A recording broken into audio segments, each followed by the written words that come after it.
Jessica Marie Garcia is a creative force with endless joy. She has been all over your TV screens, but more importantly, she brings light into every room that she walks into. Not because of awards or accolades, but because of her honesty, her humor, and the way she refuses to shrink herself. If I could do Who's Afraid of Virginia Woolf, I would drop everything to do that. And I would love to do that on stage rather than on film. You know, because again, there's no high like being on stage, because that is definitely an actor's medium. She's a storyteller who shows up fully, laughs loudly, loves deeply, and who fights for spaces where all of us can feel seen. I am honored to have her here today. Enjoy. I think I'm not a parent, but I imagine it gets sexy. The all of a light, sudden. oh yeah, and the lie detector comes out. But I imagine that, yeah, I think parenting is a very much, I have to abandon what I think I know, and I will receive a bunch of things I do not know. Mm-hmm. Because kids are this just like amorphous blob of becoming. Yeah. You know? It's what I'm trying to. I think that's when they say, like, in spirituality, they're like, the love like a child, the eyes of a child, da da da Yeah. da. I think it's this blob-like nature. They just kind of are this. Like asking you to mold them. Yeah, but also molding is so. They could just be so angry and then so in love with you in. Yeah. 30 seconds. I had that coming here. Yeah, exactly that. If my daughter sees me dressed, she's like, I'm leaving. So she's just mad. How old? She's 3. She just turned 3. That's what my dog does. For real. She's at canine level right now. If my dog sees us getting ready, Mm-hmm. She's like, no. Yeah. We leaving? You're going to bounce on me? Yeah. They And learn patterns. And they I do. think that she's just so cool. She's like the coolest human I've ever met. So I'm gladly giving up anything I thought beforehand. And so what do you say when she's upset that you're leaving? I just explained to her why I'm leaving and that I'm always going to come back. I think that, from a child. Object permanence. Yeah. Yeah. You're out of the room. You're out of the room. But their concept of time is so wild. Like they don't know that like an hour is an hour. They feel like that's days. But I feel like once I leave, she's like, okay, whatever. She's like on to something else. But yeah, that I'm coming back. I think that's the most important thing because abandonment is something that is like a trigger for me as well. So I constantly remind her that like, don't worry, mommy will be back. Do you think she has it in her blood or in her marrow? Do you think like it was maybe passed down, or are you just like, no, I'm going to cut it off right now? Well, I'm going to try my best to do that. But we lost. Yeah, we're back. We're back. I was like, do I say something? I hear it in my mouth. I think it's passed down a little bit because I think so. Because I think whatever I was going through while pregnant is something that the baby feels.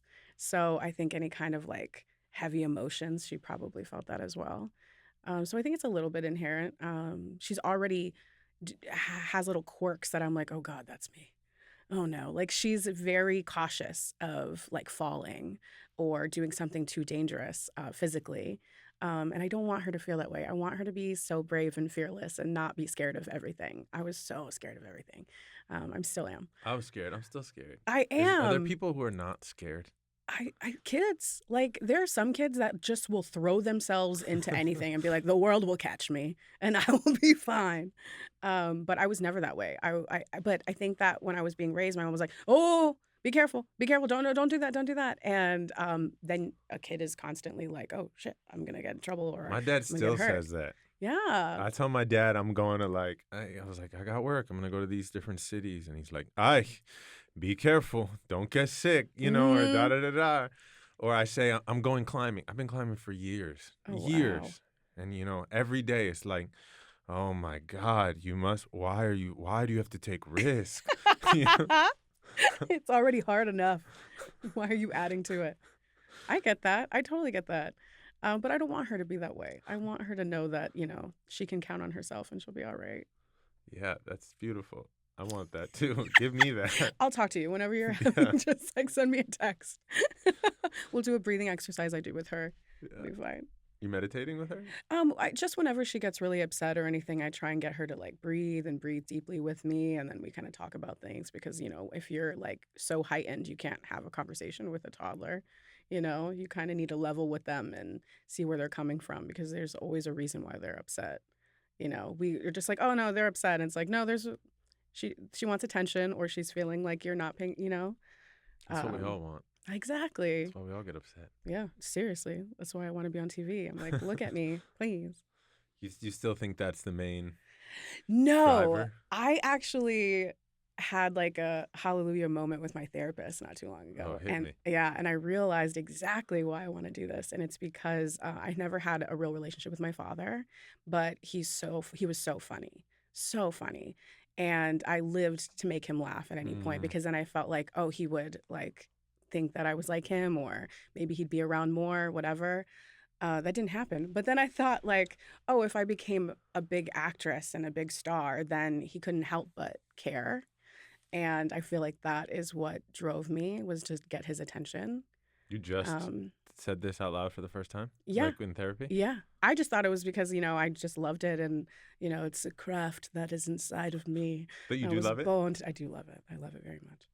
Yeah. And two things can be true. We can love it and Yeah. also have it be a vehicle for something else. I think the fame was the vehicle for my father's attention. I think the actual work is something I enjoy doing. Yeah. Yeah. Yeah, I think about my time as a performer. Television, sure, but just because I feel the same high when I do a play, when I do a reading, Oh when I yeah. give a talk. And I like to check in with this because it's my initial impulse was to say it's dangerous. To to understand that rush that's in you when Yeah. people are clapping or. In fact, you actually get it more in live performance than I think you do Absolutely. on film or television. 100%. That kind of maybe comes after. Maybe you get to say, I did this thing. Maybe some people are like, that's so great, da da da da. Mm-hmm. The paycheck is its own representative high, but the giving a talk or this and people, there's adoration, whatever that word is. I think it's just as simple as attention. Mm-hmm. It's when I saw John Leguizamo on Broadway for the first time as a little kid, I noticed less what he was doing and more what a room full of Broadway audiences were doing, and they were watching. Mm-hmm. They were giving attention. Mm-hmm. Like hundreds and hundreds of people were giving attention to one person. And that's what I recognized more than even his performance. Wow. And how powerful that was. Whether I had language for it or words or still coming to my own understanding of it, but I do say and I do believe attention is the most valuable commodity in the world. It's not gold. It's not money. If we look at our own political climate, it's attention. I mean, these fuckers are desperate for attention. Yeah, that's power. Power. Yeah. See me, see me, see me, which I really think is also just love me, love me. I wasn't loved. Becoming a parent has done that to me too, where I see people that I may not agree with or people that are like angry, like strangers on the street, and I will see them as a little kid. And I'm like, what happened that or didn't happen that is making you this angry? Like, it's all relevant. And I think it goes back to attention and did you feel heard? Did you feel loved? Like whatever you needed, did you feel like you were safe? And it's real. Are you good at this? I had a moment. I was in the sauna before this. You lived lives before this, I want to point out.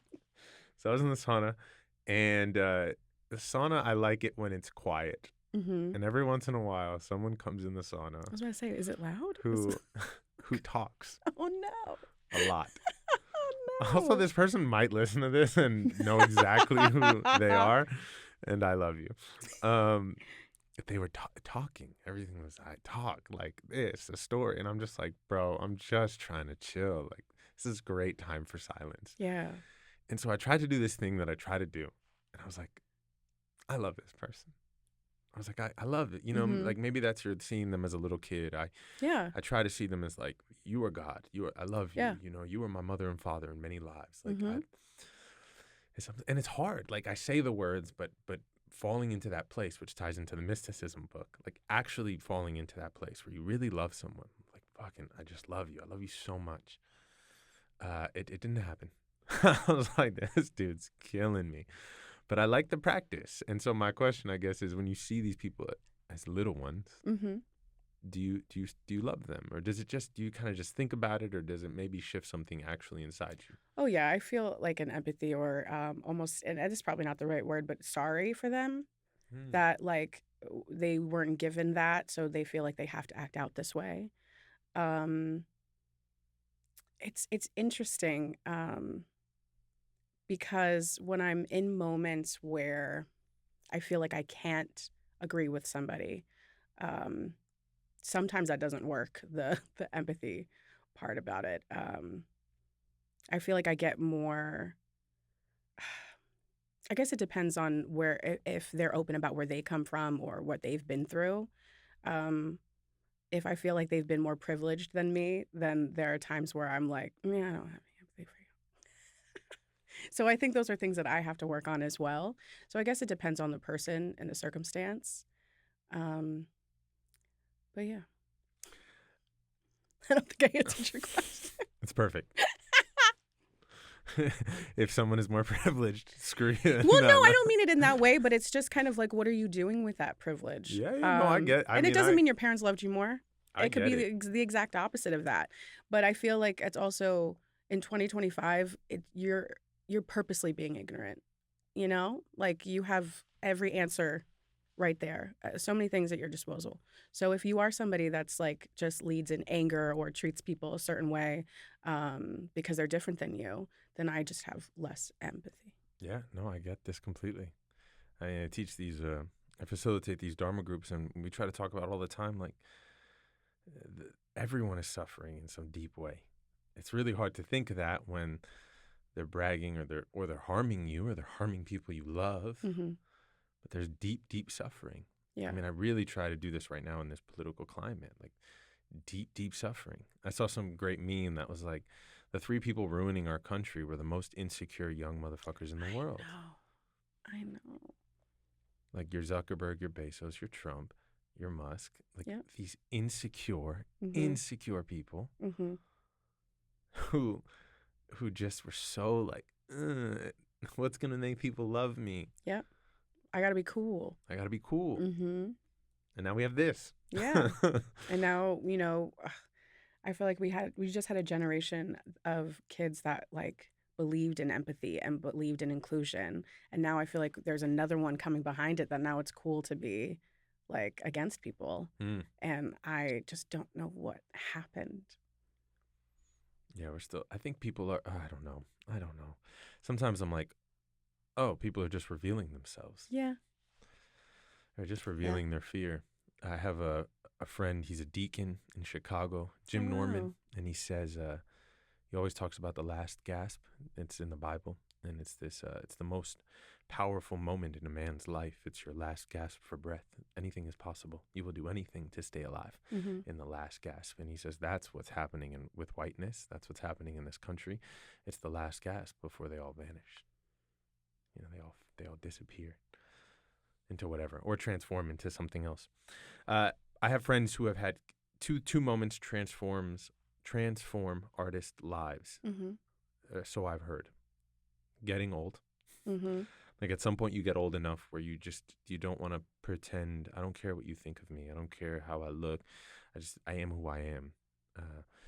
Hal Holbrook is this beautiful actor. Olympia Dukakis told me this too. I've had the privilege of working with both of them, and when they Wow. became 70 years old, they said, "Man, I thought I could act before, but now I'm really here because I'm really here because I Mhm. don't care what you think. I don't care how I look." And the other thing is when they have kids. Sometimes I've had friends who are artists of all different types say something just specifically women, Mhm. maybe men too, but something unlocks in them. Has that been true for you? Oh yeah, both of those things have been true for me. I mean, the majority of my career I've played a child. Which takes a whole different skill set to be older and then try and have the mentality of, where you were in high school. And I've been blessed to have those opportunities, but it felt kind of amazing to retire the backpack, so to say, Mm. you know? So now moving into older roles, I appreciate I don't give a fuck about how I look. on camera. If I'm aware of that, that's going to ruin my scene. I don't want to see, just tell me I'm good, I'm good. If I see that monitor, I'm going to get in my head, and that's the last thing I want to do. So I've, as a comedian, have never tried to rely on how I look in a positive way or a negative way to affect my performance, unless it's the gag, if it's a physical comedy gag. But I think that's death of a comedian, especially as a female, to be so aware. You know, I can look at a performance and know when an actor is modeling for instead of really being present in the scene, and I don't want to do that. I remember I was doing a scene for Andy Fickman, who was one of the directors that changed my life, got me on Liv and Maddie, the first big show I ever did, and he was a guest teacher at my school at my performing scene study class. And I was doing a scene, and he was like, I knew that you were aware of where your dress was, and you would like fix it in a way that you wouldn't care in the moment. And that just took me out. And I was just like, oh my God, I've been working on this scene so long. Like, how did I let that slide? And it's just being, oh my God, I don't want somebody to see like my underwear or anything like that. But that's not something you should be aware of in the moment. So that kind of changed my outlook on how to attack a scene or a script. So that was really helpful. But I don't think age did that to me. I think that was just wanting to be taken seriously as a comedian, as an actor.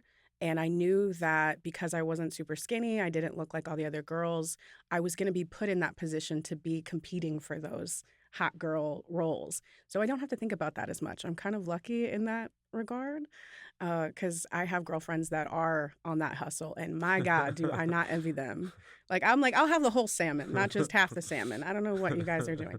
But yeah, that's never been my shtick. So it doesn't bother me because I know my worth and I know that I'm beautiful and I just might not be whatever people think commercially is attractive. Like I'm happily married. You know what I mean? I'm not looking for anything. So that doesn't affect me as much. The motherhood changed everything because the love and the love is different. When when I'm asked to play a role and I'm playing a mother, when I used to do it in my 20s in class, is very different than how I would play it now. There's just something that as a woman you What would go you have through. done before how would you have performed motherhood versus the honesty of motherhood? Oh, just, I don't want to say flippant, but it's just like there's a hollowness, you know? There is a pain that I think every woman has had to face when you carry a child, that it's a fear like that will never leave you. Postpartum is the hardest thing I've ever been through in my entire life. And it's not something a lot of women talk about because we want to act like, no, we got it all together and everything is beautiful. And she just flew right out and gorgeous. And it's like, it doesn't work that way. Your DNA literally changes when you give birth. And it's I'm not the same person that I was before I gave birth. There is a light in me that's not, I wouldn't say it's dimmed, but it's a different color. There's another gel on that light, you know? It's a layer of who I am. I grew up, you know, there is a ego that goes away after giving birth. I feared that I was too selfish of a person to be a mom. And then when I actually became a mom, I realized that also goes away. All my dreams have changed. Like, again, like we spoke about before, like I care about wanting my child wanting for nothing and not that I need to be the next big thing. Like, I don't give a shit about that. It's just, I need to work. Just tell me where to stand. And, you know, because it is a dream already that I'm doing what I love to do. I don't think I have to put a marker on it that decides whether or not I'm successful. For me would just be able to give my daughter everything. That's huge. It's huge when the job becomes a job. Yeah. Yeah. And it very much is. You know, I wish I could sit here and be like, oh, it's all about the craft for me. And I just want to be able to fall into a role. I would love that. I'm just not in the position to have that right now. It's like, do I need to come in and ask you, you know, would you like fries or a shake? All right. And I'll walk out and come back in. Yeah, that's where I'm at right now. I would love to be in that position, but it's just not realistic right now. It's so I'm smiling like ear to ear because I know this. I know this deeply. You know, we all want a Daniel Day-Lewis. Oh God, yes. My But left foot. Let me do like I am so down. If I my could left foot do too. right, if I could do Who's Afraid of Virginia Woolf, I would drop everything to do that. And I would love to do that on stage rather than on film. You know, because again, there's no high like being on stage. Because that is definitely an actor's medium. You know, TV and film, that is a That's the director's medium. best. Like it doesn't matter what I'm Stage is saying. the Yeah, the best. stage is just, oh my God. But that's also why I love multicam, because that Friday night when you get a live audience, you get like a little bit of that. And then I'm like, oh, I'm back home. Okay. But even then, it feels, you know, they're like all, there's the guy Oh, telling yeah, you yeah, yeah, to yeah. There's a laugh hype and man. and But I they still get the play the track. attention. Yes. But I get the attention. But that live performance in a when people are actually breathing at the same time, you know, they're exhaling at the same time. This physiological synchrony that happens in live performance Yeah. is epic. Mm-hmm. When it becomes church, you know, and people are, ooh. When you get off stage and you have no idea what just happened because you were just like so in it, Yeah. that's the best feeling ever. Okay, so if you have a job, like you're just like job. Shake, Job, yeah, here you job go. here, go here. Yeah. Shake fries. Yeah. How are you getting your fill of My Left Foot? You know, how are you Yeah. getting your Virginia Woolf fill? I write my own.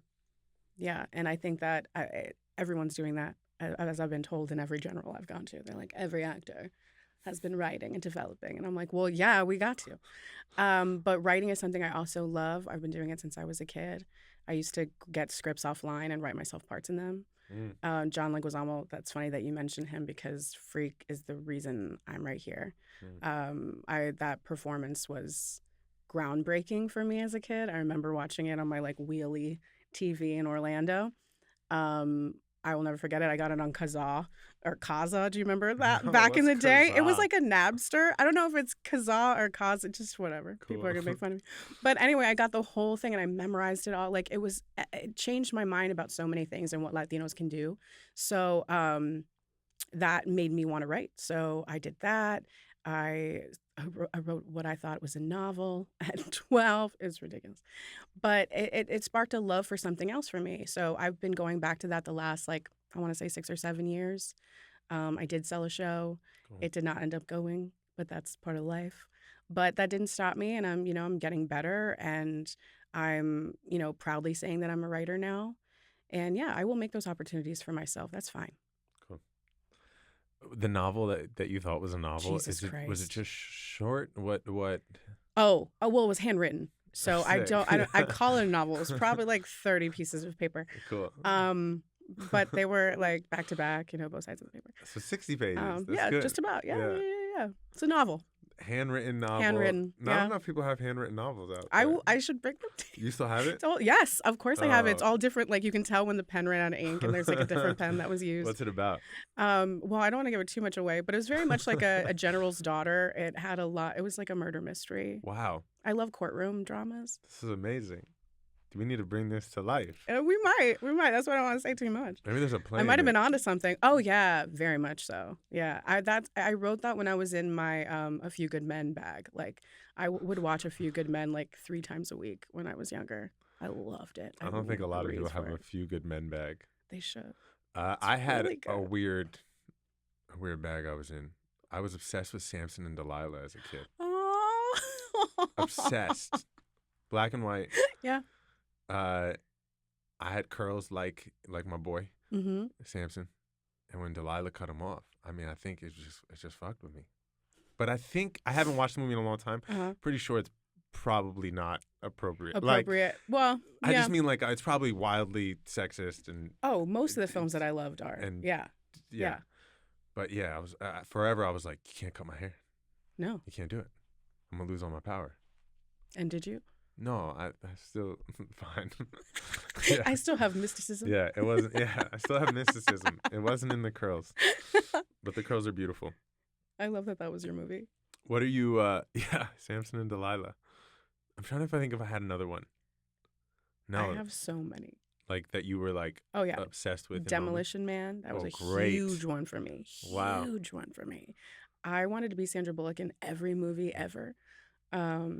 Great pinball game. Yes. The Demolition Oh, Man wait. pinball machine. Like a literal one? Oh yeah, like they made a pinball machine of Demolition Man. It's Were there fantastic. 3 seashells in it?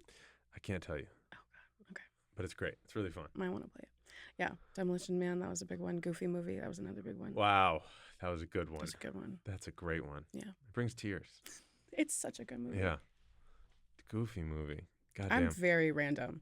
I love all of the things. That fits. I mean, that's what we need to. Yeah, that fits. You look random. No, just diversity of taste. Yeah, leads absolutely. to diversity of spirit. Yeah, I think we need that as a community too in our films. I think we're trying to tell a lot of the same story, and I think that's where we. Well, I don't think we're trying to tell the same Not story. us. I think white people are trying to just Correct. sell the occasional brown thing, and then I would like us to have a Goofy movie. I would like us to Right? have a Demolition Man. I'd like us to have a Harry Met Sally. I'd like us to have just also some really bad shit. Like that's kind of part of the problem Yeah, is we're not allowed to fail because it's like I told you, Mm-hmm. and if we, but I don't have the solution to that right now, especially since I mean shit costs money and Oh my God, so much money. so I don't know. What's the solution? What happens? Who takes risks? I think a lot of people in our community talk about helping each other, but Yeah. they don't Yeah, 100%. transparently. Yep. They talk a big game. They throw dinners about helping each other. We take pretty pictures. They take unbelievable We take pictures. such good pictures. Such good pictures, but when push comes to shove and you say like, "Yo, I need this cash," can you make this phone call? Somehow it doesn't happen. Right. And so what's the deal? Why is it not happening? I think that a lot of the Latinos that have made it, so to speak, I feel like they're kind of in similar boats where they can't take as many risks and they're being told the same things. I don't know what it's like to be in that position, so it's hard for me to tell you, well, they could fight harder or they couldn't. I'm sure they do. They need to. But again, I think we need to take risks on ourselves. And the only way I think that's going to happen is if we stop pandering to people that don't exist. Like our community is so diverse, and to decide that we need to have an umbrella project that brings everyone together is just not fucking realistic. Wait, tell me more about who doesn't exist. It's just how the studios think that this is the Latino household. This is what it looks like. This is how we speak. This is how we eat. This is our relationships. And it simplifies who we are. When it's so complicated, it's so different. You and I could have the exact same ancestry and be raised completely differently. But we're told that we need to like the same things and grow up the same way or you don't count. And that doesn't make sense to me. I think every single one of us get othered and we all get told that we're not enough of this or that. So I feel like we just have to make things we would want to watch and then know that other people would want to watch that. We've had to... Yes, but I return to this thing and I don't have the answer to it, but we have to make the things, but we need help to make the thing. Oh, yeah, we need people with money to give us money. But that's case closed. If we had somebody go, but then they need to put money into shit that we want to see. That's the thing, is that they are making films. We just don't care about them. Yeah. Because they're showing us the exact same thing. I don't want to see the Latino this or the Latino that. I want just us existing and telling a story. It's going to be Latino because we are. And I think we pander. And I want to support all of our projects, but I don't like some of our projects. So it's hard to be post this for us, post this for us. And I'm like, yes, of course I want to post this for you. But am I being authentic and saying it's the best film or it's the best show? No. And also it's what you were saying earlier. It's we have to be okay to make shit and know that we could get other opportunities, but we're not given that. So we have to act like this next film has got to be the biggest thing ever.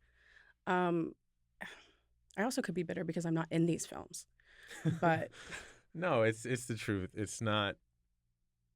It's the truth. I put being an artist before being anything on this very spiritual pedestal of my life, and I think most people who sell art have never made art, and C-suite executives don't understand the amount of time and energy and spirit it takes to cultivate anything truly artistic. Mm-hmm. And we live in a world that wants product, not art. Yep. And then you throw something like race into it. I'm reading this book right now. I'm not going to say it out loud. I do want to say it out loud because it's so beautiful. But this book came out in the 70s. This writer was born in the 40s. And I'm like, how have we not made a movie of this? This book was banned from the United States. It was so like, why haven't we? This is nuts. This is nuts. Latino. I was like, why hasn't this been something? Mm-hmm. I'm not going to say it out loud because I'm like, want to make it. Definitely make it. Don't say it. But can you say about the story at all? It just has, it has drugs and homosexuality and just like everything we're talking about Yeah. was happening then. Mm-hmm. I mean, nothing has changed. Like I could just be like, bloop, and it's today minus a cell phone. Right. It's the same thing. It's da-da-da-da. But this examination of it is just so poetic and gut-wrenching and beautiful. And I'm like, where is this? Where's our IP for this? Where's our IPs? Where's our stories? Where's our novels? I know so many incredible novelists, and they're not getting the movie deals from the A24s, from the writing sick novels, Yeah. Shout out Andrew Cruz. Yeah, and I know incredible film and TV writers that have great scripts, myself included, that are just need to be given these opportunities. So I mean I agree with you. You need to get whatever rights that is. Working on it. Working on it. You got to get the lawyers on the phone. Working on it. But it's true. It's really hard. I would love if we could do like a Reese Witherspoon, and when if I post this book, then I get the rights to your book to make a film. Like that's baller. Like where's that generational wealth that we lack? I want to be that, but I also, in the meantime, want to tell any really rich white people listening to the show, who's listening, one, be a donor. I don't even have a donation page, but you can find me. Two, just pay for it. Like, pay for art. Especially in this political climate, art is the thing that I think will save us. I feel grateful to be an artist. I have a lot of people supporting my art, so I thank all of you. I cannot do it alone. Art cannot be done alone in a vacuum, and it needs that financial support. And I get sad when I go to a theater and no one's there. Yeah. I get sad that also it's hard. How are we going to be donors of people our age used to be donors of art. Mm-hmm. We used to like monthly donations, yearly donations. But now it's hard. We're scared. Yeah.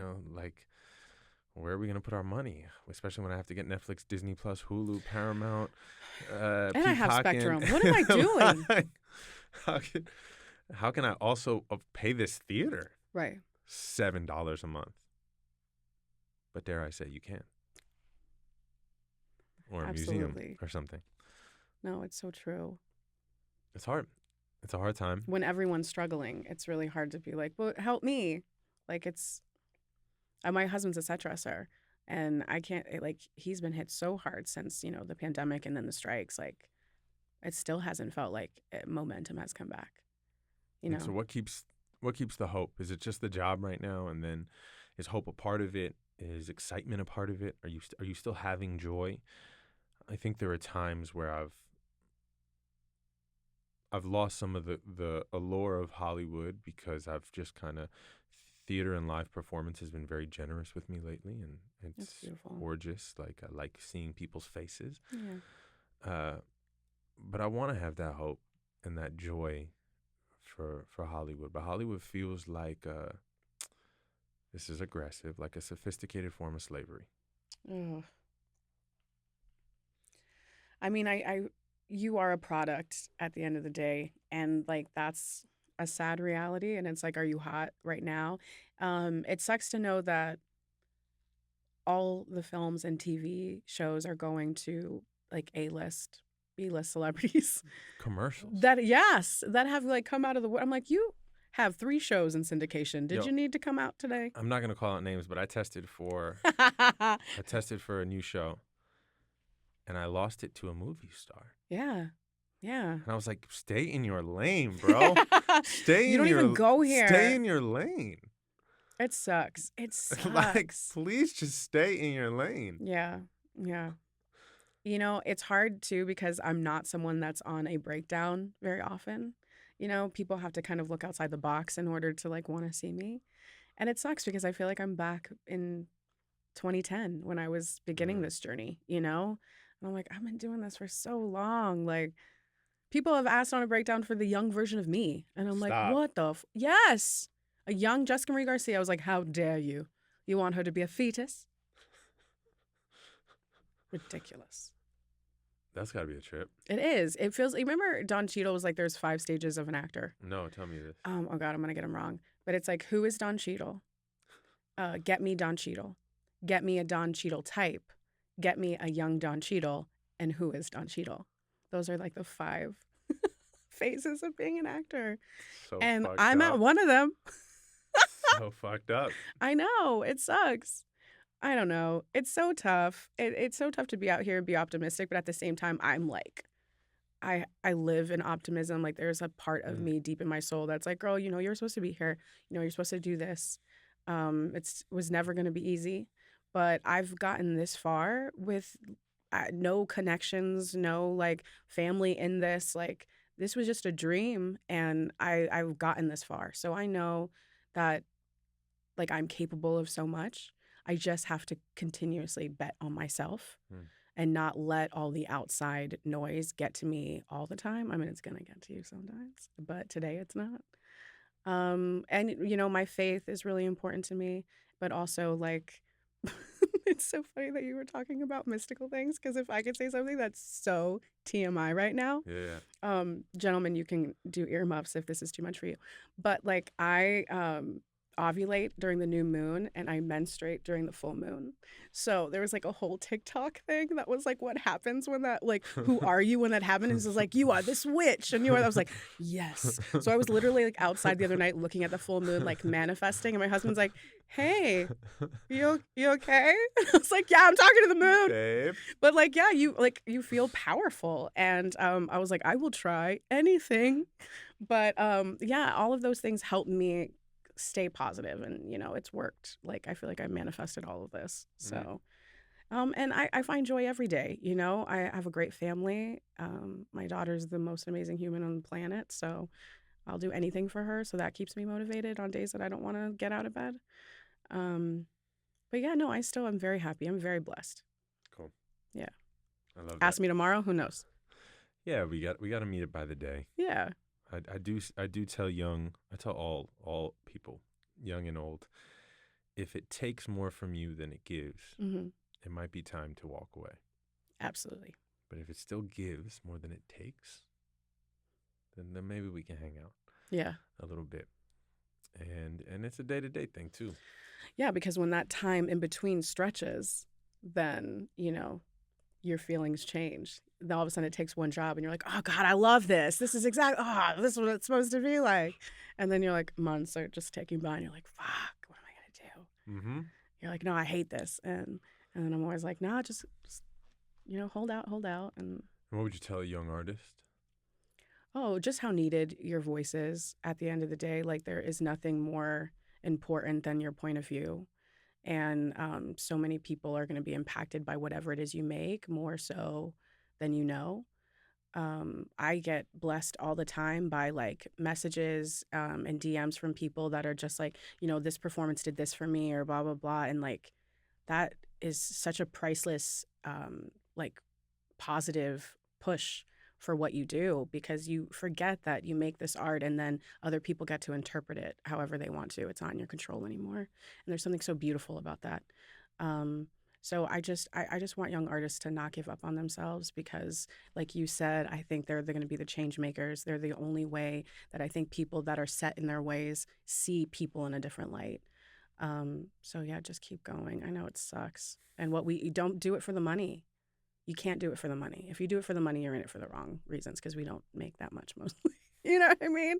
You have to be, if you wouldn't do this for free, then don't do it. Learn how to save. Yeah, facts.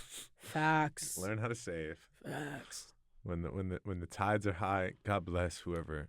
Man, who can I not name that? Someone put me on that when I first made a good chunk of money, Mm-hmm. they calmed me down. Like they were just like, this doesn't exist. Right. I want you to think of it like It does not exist. Yeah. you made $100. Mm-hmm. Like, Facts. Yeah. Yeah. you made $100. You know, make some of it disappear, hide it in different places, Mm-hmm. save it, and that was huge. So anyone listening, Yeah. No, thank that- God for my business manager. yeah, Because I would be out on the street. Yo, hide that shit. Yeah, what are you excited about now? Oh, I'm excited for my future because I believe that the project that I'm working on is going to be successful. I really believe it. I see it. And The moon. yeah, I see it. I bled on it. Shit. I gotta I work didn't. on I that. didn't do gotta anything work weird on like that. I didn't do anything. But Bled on it. you were talking about mysticism. But no, I am really optimistic. I know I'm supposed to be here. It still feels really good. I still love it here. And I'm excited to see where that goes. I'm also excited to see what's next in the chapter of being a mom. You know, she's 3 going on 14. So I have a lot to be excited about. Cool. Yeah. Amen. Any questions for me? Yeah, I was about to say, what are you excited about? And like, I want to hear more about this book. The book that I am reading Yes. that I can't talk No, about. not that one. The mysticism book. Yeah. It's called On Mysticism. Okay. By a philosopher named Peter Crotchley. I'm excited about. So I'm working on a new piece about I guess mystical experience, like imagining our lives coming to an end. And so I started reading this book. It was recommended to me by this monk I know. Shout out to knowing. What is your life? I was hanging out with this deacon and this monk. Like, what? And it's fucking great. Mm-hmm. It's great. It's so good. I love this book. I think for a lot of people, if you start reading it, it's a little dense. But if you could just sit with, like if you can sit, because it's a philosopher at the end of the day, But I'm excited by that. I can't stay up late reading it. It fucks my dreams up. My dreams get so weird. My dreams were very weird last night. Mm-hmm. The other day, I had a dream that I grew another toe. I think it's book related. I don't know. I was going to say, what does that mean? I What don't did know. you do with that? I don't know. Do you do dreams? I never Googled I it. do. I do dreams. So, like, you know what they mean? So what does my sixth toe mean? I don't know about Between the sixth big and toe. and the other one. I mean, I feel like innately that has something to do with change and probably control. But I don't know exactly what that I was means. upset because I was like, there's no way I can fit into my climbing shoes now. I was about to say, what do you do with that? How did you realize you had a sixth toe? You can't miss it. You just look down? You just look down. You have 6 toes. When you dream, are you in like, is it your POV or are you watching yourself? It was my POV. Do you always dream that way? Yeah. Okay. Ooh. You said that like it's something wrong with me? No, it's just interesting. It's interesting. Yeah. You see yourself. You see a fool. Sometimes. No, not I. No, not I. POV. I'm a POVer. And I had 6 toes. And you had 6, just on one foot. No, both. Both foot. Mm-hmm. So you had 12 toes. Yeah. Okay. Which, fun fact about me. Yeah. I have an extra wisdom tooth. Oh, okay. Where is it growing? It's far, far, far in the back. Oh. And they haven't like taken them out or anything because they kind of just all fit in perfectly. But dentists are always like, oh my God, you have an extra wisdom tooth. And then they all make the same joke. You're extra smart? You're extra wise. Oh, fuck. That's a shame. All of them. Guys. And I'm like, one of you needs to hit me with something else or just say nothing. Yeah. But I have an extra wisdom tooth. And so extra toes, extra wisdom teeth. That was my dream. But yeah, that's what I'm excited about. I'm excited about this moment. I like being here with you. I like this conversation. I like, if I can be present more, I can be excited more. I think it's really hard for me to be excited if I'm constantly thinking about the future. Mm-hmm. And I'll share something with you. That's so real. I haven't said it out loud. Mm-hmm. I actually did say it to the engineer. And I said, I applied to Harvard for this 1-year fellowship that I was asked to apply to. And I got waitlisted this morning. So it's not a no. That's not a no. That's actually It's not a wonderful. That's pretty great. And it's this free fellowship. Uh-huh. And they pay you a little. Oh. And I would live in Boston for a year. I love Boston. And I got waitlisted. I was really nervous to open the email. Is it because they know you're from New York? I'm really happy. I got emotional in the car before coming up here because there is no part of me that ever thought I would have applied to a place like Harvard.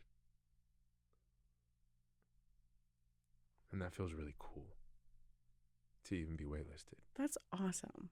Yeah. That's really, really awesome. You should be really proud of yourself. Yeah. And talk to little you. Yeah. Because that's really dope. I mean, I feel like to have the cojones to do that is so much already. But then, like, to get that back is crazy. Because I feel like so many people just get no. So that's awesome. Congratulations. Yeah, thanks. That's a big deal. Yeah.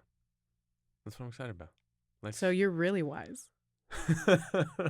No, that's I guess why I was so like, I'm not like, I ain't like the smart, like we ain't doing math problems, but I think I have a mind that can think about things. Absolutely. I think we also have to change on like what we decide is intelligence and yeah, 100%. Because I hate math, but yeah. I'm dumb. No, we ain't dumb. Math is the worst. We ain't dumb at all. On that note of not being dumb. Thank you for not letting me feel dumb. Thank you. What would you say to your little kid right now? Not your little kid, you're like you little inner me. Oh, you are so proud of yourself for doing that. And I think one of the things I'm most proud of myself for is standing up for myself. I like to people please. I like to make people feel as comfortable as possible, even if it's to my discomfort. So I think the last few years, especially being a mom, I've, stood up for myself. So I could tell like little Jess, like, hey girl, we got a spine. we say things now. I love that. As I'm talking to my breast, but I really mean my soul. Your soul spine. My soul spine. Amen to our little kids. Everyone listening, please go say something nice. To your little kid, give yourself a hug. Give yourself a hug. Say, I love you. I was watching this movie, and in the movie, this little inner child said, if you tell me you love me, even if you don't believe it, maybe one day you will.